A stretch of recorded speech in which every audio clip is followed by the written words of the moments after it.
All right. Welcome to another episode of Tuesdays with Audi, and I am your host, Audi. So it's officially 6 months since this channel launched in September of 2020. So this day marks the 6 month anniversary. Now, I know in high school we used to celebrate all of these 1 month, 2 month, 3 month anniversaries. The anniversary is supposed to be a yearly thing. I'm gonna just bring ahead and say, guys, I am sorry. I am sorry. I'm sorry because when I first started this channel, I didn't realize how bad I was gonna be at being a YouTuber. I am sorry because I still haven't figured out how to stay coherent in terms of my presentation when it comes to these topics. And I am also sorry that the education system failed me and telling me that success was built on a linear scale, that when you start something then you expect it to show a linear growth in retrospect to how successful you are going to be. Every time we all start something, when it was in school, at the end of the lesson there was a unit test or unit quiz, and then we can measure how much we have learned by getting a grade that show, okay, well, you started from this point, and now that you are here with this grade, that should tell you the linear progression in terms of what you have accomplished in regards to this particular skill set or lesson. But in reality, in the real life, in the real world, which is what we always find ourselves in, we know that that is not the case. We all work jobs. We all try to do something, even those that eventually go into parenting. You have come to realize that parenting is not a linear scale, unlike everything else that we did in school for those years that kind of led us to have this false understanding and appreciation of success being measured on a linear scale. And yes, guys, I'm sorry for all of those things that I'm still not yet able to figure out when it comes to this presentation on YouTube. And for that, I am even more excited and more motivated to continue to try to figure out what it is that I'm doing that is good, what it is that the people are seeing that I'm doing that can help me to also improve, and also what they see that I need improvement in that I need to take into consideration to help me better present and execute my topics. And so today we don't really have a topic for today. We're just gonna talk. Let's gonna talk about it again. So, I know you're gonna do. The talk is going to be about the channel and trying to figure out how to correlate it in terms of education, because clearly I started on this topic of education, so we are going to try to see how that works. I think on the last episode I told you that we are dominated by a power law, whether it be in the regards of me trying to discover or figure out how to get more subscribers, how to get more views on the videos, how to draw more traffic to the channel. All of these things work on a power law. And I think you guys should know by now is that the more that you talk about this channel, the more it is that those people who actually come to the channel and enjoy the material are going to tell their friends about it, which is going to help on the channel to continue to get some traction on the YouTube algorithm. I don't know what the algorithm wants, because the algorithm changes its mind every so often. I don't know what it is that every one of the supporters of this channel want, and seeing that some people tend to give me topics in terms of what they would like me to discuss, I just go based on some of those things. But in actuality, most of the topics have been topics that I felt that a lot of us deal with that we tend not to talk about, that I felt as though I can go ahead and give a twist on in terms of my perspective. So when I first started this channel, my reason why I did it was so that I can share my experiences and to help people to learn from my experiences in terms of the mistakes I've made, or whether or not it was good or bad, so that they can learn from them, so that if they come to a certain point of their life that they face similar circumstances in terms of what I did, then they would have some form of a blueprint for them to utilize in order for that to help them to navigate and actually overcome the problem that they have.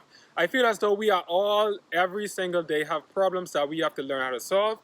But in society, we always are given some form of distraction or some form of escape so that we don't think about our problem, so that we can find something that is more fun or something that is more short-term beneficial, that is going to help us in terms of not dealing with the problem that we have. And in this case, it works. The short-term benefits work. But the long-term effects of not taking care of those problems and utilizing those short-term distractions doesn't help us in the long term.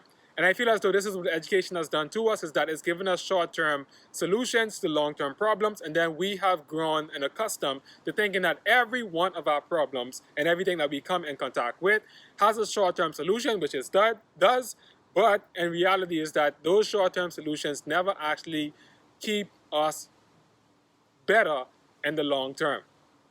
When I say that education provides short-term solution to long-term problems, is that when we learn, we don't learn in terms of for learning's sake. We learn for us to prepare for a test. And the teachers usually teach us exactly what is going to be on the test.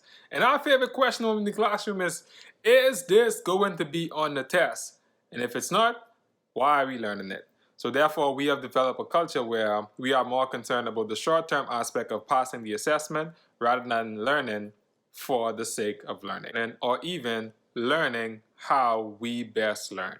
For the smart kids that was in high school, you know, in terms of the pressures that every single one of us, those who actually were good academically, have actually ended up dealing with now that we are outside of the protective bubble and the institution that made us to believe that we could be anything in this world. And hold on, wait. You can be anything in this world, guys. Don't let Audi tell you that you cannot. I'm not saying that you can't be anything. I'm just saying that you only can be something. But the thing is that when you are so smart in school, you try to live up to the expectation in terms of what the adults want from you. So instead of you actually following what it is that you want to do, you find yourself wanting to be a doctor, a lawyer, an engineer, or whatever the most hype profession is in your given time. And so most of the time, it's like when you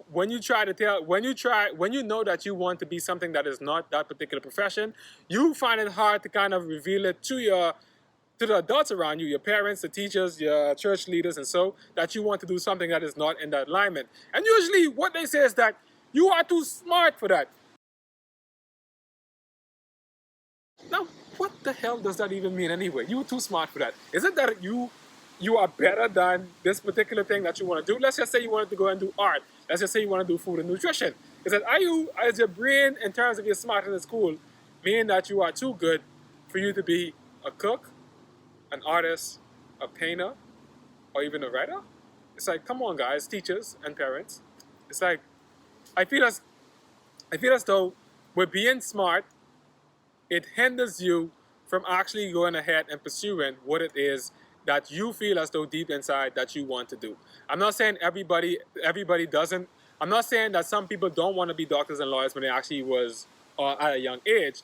But when you are smart in school, everybody tries to foster you and push you towards becoming a doctor, lawyer, or something else that they feel as though is going to be more of a high social career that people are going to look up to you in terms of actually validating you and giving you the praise that you need in that particular field. But there are some of us, or some people, that don't necessarily want to be those things, and they don't even know how to communicate to the people around them that I just don't care about those things. For me personally, when I was in school, I didn't want to be a teacher, I didn't want to be an engineer, I didn't want to be anything. I just wanted to work in the grocery store and stock shelves and do those kind of things, and I would have been content with that. But every time someone asks me, it's like, if I had told them that, it's likely that it wouldn't have come off easy. You're too smart for that, artisan. You could do so much better. Yeah, I know, but that's not what I want to do.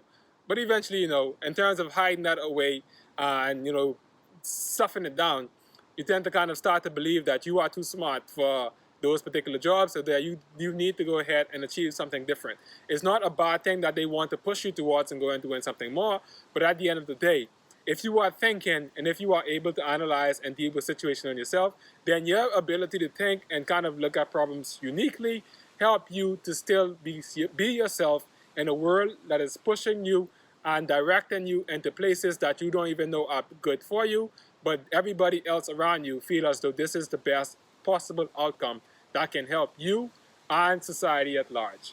But even if you are helping society at large and you're not helping yourself, then how is it that you are going to be fulfilled? And how is it that you're going to measure success when it comes to the particular field that you find yourself, that are pretty much more dominated not by sometimes by what it is that you are achieving, but by more also how much money you are earning in that profession. So a lot of people have made a lot of money, a lot of people are rich, a lot of people are wealthy, but they are still not fulfilled in terms of what they are doing because they have pushed away the thing that they felt as though would have bring them more fulfillment in doing that thing. Instead, they went ahead and followed the track line in terms of what society told them would have been the best thing for them at the end of the day. So instead of that, I still haven't figured this thing out. Eventually, hopefully I can figure it out, but I don't know how long it's gonna take. But this is a continuing education. Eventually, maybe one day, I'll probably figure it out and I'll share to you guys what the secret is. But there's not a secret or a shortcut to success. A shortcut, everybody got to travel that long road and you have to deal with the failures and deal with the repercussion of your decisions and even the choices that you have made that led you to whatever position that you find yourself in.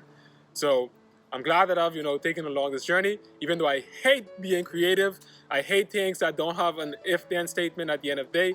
If they don't have an algorithm which I can follow in order for me to see the result at the end of the day, I hate doing those things. But here I am on YouTube trying to figure out how to deal with things that don't have an if-then solution, an algorithm, and defining the solution that you want, which is why I did math.